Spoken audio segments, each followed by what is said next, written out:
Fast, focused, and fearless. Here's everything you need to know this rush hour of September 17, Tuesday. I'm Riza Diaz.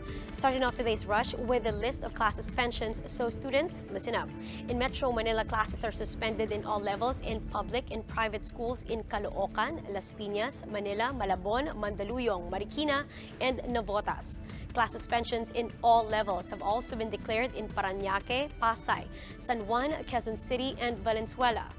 Now, in Central Luzon, there will be no classes in all levels in the whole province of Bataan, as well as in the town of Marilao, Bulacan. The same goes for the following towns in Cavite: General Emilio Ginaldo, General Trias, Indang, Kawit, Naik, Rosario, Trece Martires, Noveleta, and Amadeo. Meanwhile, classes are only suspended up to senior high school in Pasig City, Angeles City in Pampanga, Dasmariñas, Ternate, and Magallanes in Cavite. And just a few minutes before our live broadcast, we also received a report that classes in Bocaue and Maykawayan, Bulacan are suspended in all levels. Now follow us on social media at One News PH for more updates on class suspensions. Two low-pressure areas have entered the Philippine area of responsibility. Now, how are they affecting today's weather? We'll get the update straight from Pag-asa with weather forecaster Lori De La Cruz. Lori, good morning. Yes, good morning, ma'am, and to all the viewers and listeners. So, One News right now, monsoon rains is expected over Metro Manila, Zambales, Bataan, Cavite, Batangas, Palawan, and Mindoro provinces. This is due to southwest monsoon. Bicol region, Western Visayas, and the rest of Central Luzon, Calabarzon, and Mimaropa will also experience cloudy skies with possibilities of light to moderate rains. Lori, sorry, go ahead. Yeah, Cagayan Valley, Cordillera, and Ilocos region, so that's northern Luzon, will likely to experience cloudy skies with scattered rains and thunderstorms as well, due to low pressure area, which was estimated based on our available data at 715 kilometers east of Pasco, Batanes.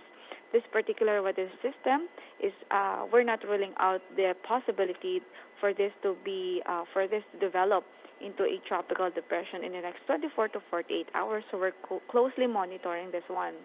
Meanwhile, the LPA west of Iba, Zambales, particularly 130 kilometers west-southwest of Iba, Zambales, is also continuously enhancing the habagat, which is now affecting most parts of central and southern Luzon.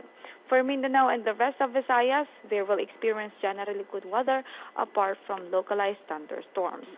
Gale warning is also raised over Palawan, Occidental Mindoro, Batanes, Calayan, Babuyan, northern coast of Ilocos Norte, and Isabela, as well as Cagayan. That's why small sea vessels along these areas are not allowed to venture out into the sea. That's the latest from Pag-asa. This is Lori De La Cruz. Thank you. That was Lori De La Cruz again from the Pag-asa Weather Forecasting Center.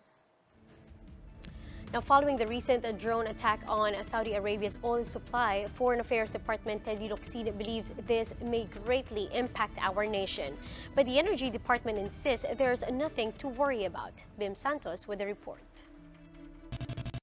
Oil prices are set to go up this week, but the Energy Department says it has nothing to do with the rebel drone strikes on major oil facilities in Saudi Arabia.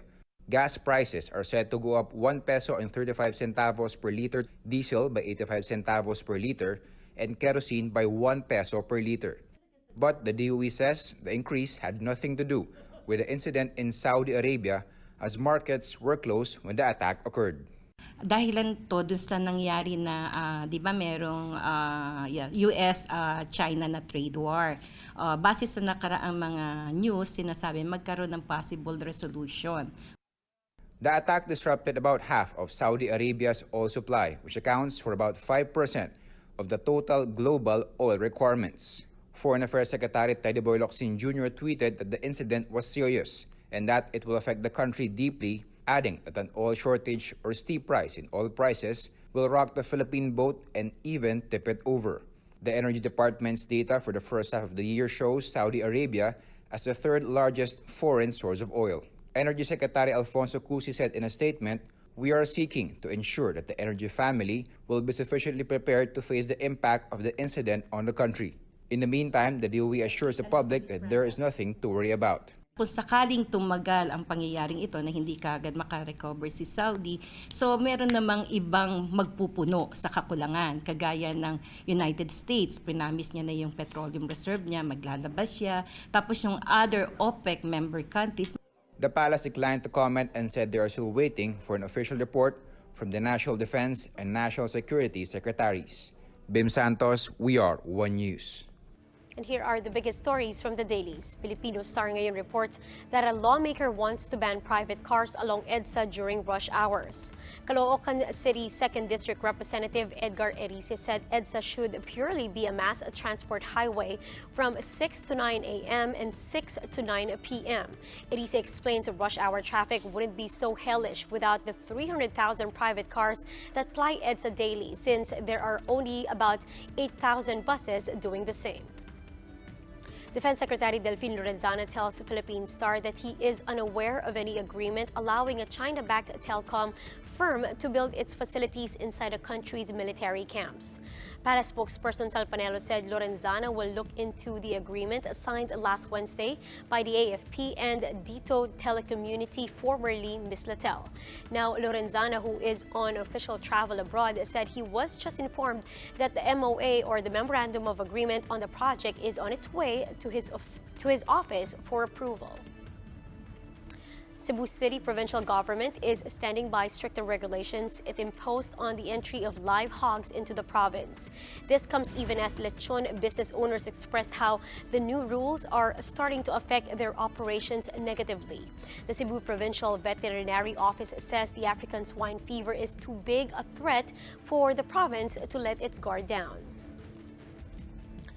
Moving on to drug-related schemes involving authorities, PDEA confirms that the recycling of seized illegal drugs is still a thing and that some police officers are in it. Mian Los Baños has the details. At the budget hearing of the Philippine Drug Enforcement Agency, PDEA Chief Aaron Aquino admits recycling of confiscated illegal drugs persists. He says drugs are being sold again by police operatives even before it reaches the inventory level at PDEA. Yun ang siya palalabas nila na yun lang ang nasis nila. The other ones are being kept either for future operations or the worst of it is they sell the drugs. For future operations, meaning pang-plant? Pwedeng pang-plant, sir. Senator Bato de la Rosa, a former PNP chief, was quick to defend the police operatives. Kasi mahirap yung magmamalinis ka sa PDEA, tapos ididiin mo yung PNP, na ang PNP ang rampant ang recycling. In fairness naman sa PNP, it is doing its best to rid of all these scalawags. Sir, I'm a former police officer for 36 years, so hindi ko kailangan siraan ng PNP, sir. Kasi kung magsabi ka lang na rampant ngayon, sinong involved? Dapat klaruhin natin para hindi ma-demoralize yung ibang tao. Aquino says he has a proof of the scheme but only if the main buyer is arrested pending PDEA's operation. Meron tayong drug queen dito sa Manila na ang ginagawa lang bumibili ng drugs coming from law enforcement agencies. Pag pumunta ka doon, law enforcement agencies ka, bebenta ka kahit 10 kilo, kahit 20 kilos binibenta mo, no question asked. De la Rosa suggested to throw or burn the drugs during operations, but it turns out they are used as evidence during court proceedings. Operatives are also required to dispose drugs within 72 hours after they filed a case. Aquino admits this is hard to follow since court orders are hard to obtain. The PDEA now has 22 billion worth of seized drugs in their inventory, some of the contraband dating back from drug operations in 2010.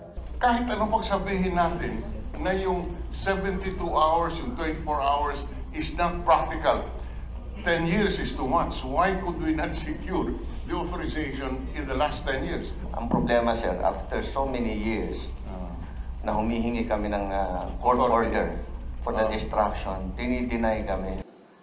Amidst the newly exposed anomalies inside the Bureau of Corrections, Aquino was also asked if the agency has monitored drug transactions from the prison. Sabi ng drug lord, can give it at 1.3 million per kilo. This is a conversation between drug lord inside the Bucor and somebody outside who would like to buy. But that's the last of what they know since PDEA operatives were ejected from Bucor when De La Rosa became Bucor chief. Sabi ko, lipat ko yan sila doon sa isang building There was no animosity. With that, the senators said they're open to increasing PDEA's budget so it can construct a new office inside the Bucor compound.